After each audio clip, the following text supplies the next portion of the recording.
श्रीमद्भागवत प्रथम स्कंद अथ चतुर्दशो अध्याय। अपशकुन देखकर महाराज युधिष्ठिर का शंका करना, अर्जुन का द्वारका से लौटना। सूत जी कहते हैं, स्वजनों से मिलने और पूर्ण श्लोक भगवान श्री कृष्ण अब क्या करना चाहते हैं, ये जानने के लिए अर्जुन द्वारका गए हुए थे।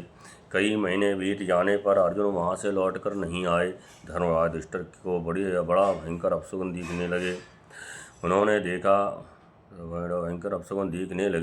उन्होंने देखा काल की गति बड़ी विकट हो गई है। जिस समय जो ऋतु होना चाहिए उस समय वह नहीं होती और उनकी क्रियाएं भी उल्टी ही होती हैं। लोग बड़े क्रोधी, लोभी और असत्यपरायण हो गए हैं। अपने जीवन निर्वाह के लिए लोग पापपूर्ण व्यापार करने लगे हैं। सारा व्यवहार कपट से भरा हुआ होता है, यहाँ तक कि मित्रता में भी छल मिला रहता है। पिता माता, सगे संबंधी, भाई और पति पत्नी में भी झगड़ा टंटा रहने लगा है। काल के आ जाने से लोगों का स्वभाव ही लोभ, दंभ आदि अधर्म से अभिभूत हो गया है और प्रकृति में भी अत्यंत अरिष्ट सूचक अपशकुन होने लगे हैं। ये सब देखकर युधिष्ठिर ने अपने छोटे भाई भीमसेन से कहा। युधिष्ठिर ने कहा, भीमसेन, अर्जुन को हमने द्वारका इसलिए भेजा था कि वह वहाँ जाकर पूर्ण श्लोक भगवान श्री कृष्ण क्या कर रहे हैं इसका पता लगा आए और संबंधियों से मिल भी आए। तब से 7 महीने बीत गए, किंतु हमारे छोटे भाई अब तक नहीं लौट रहे हैं। मैं ठीक ये नहीं समझ पाता हूँ कि उनके न आने का क्या कारण है।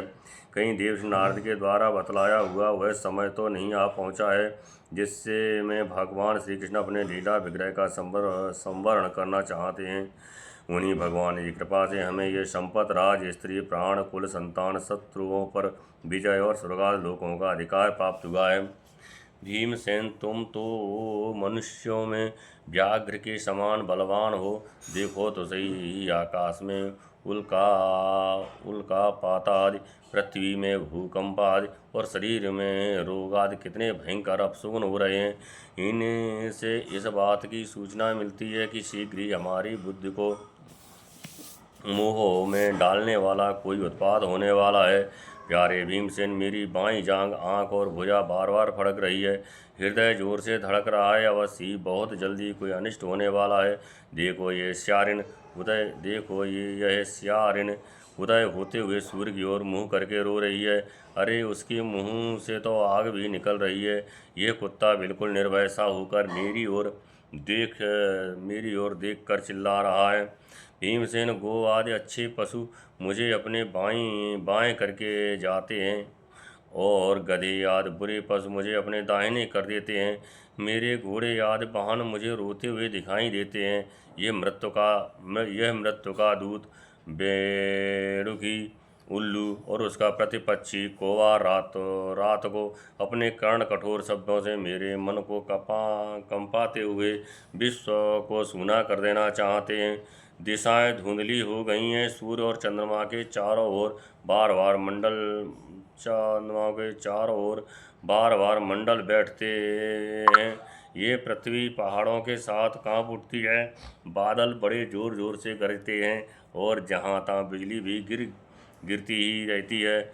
शरीर को छेदने वाली एवं धूल वर्षा से अंधकार फैलाने वाली आंधी चलने लगी है। बादल बड़ा डरावना दृश्य उपस्थित करके सब ओर खून बरसाते हैं। देखो, सूर्य की प्रभा मंद पड़ गई है। आकाश में ग्रह परस्पर टकराया रह करते हैं।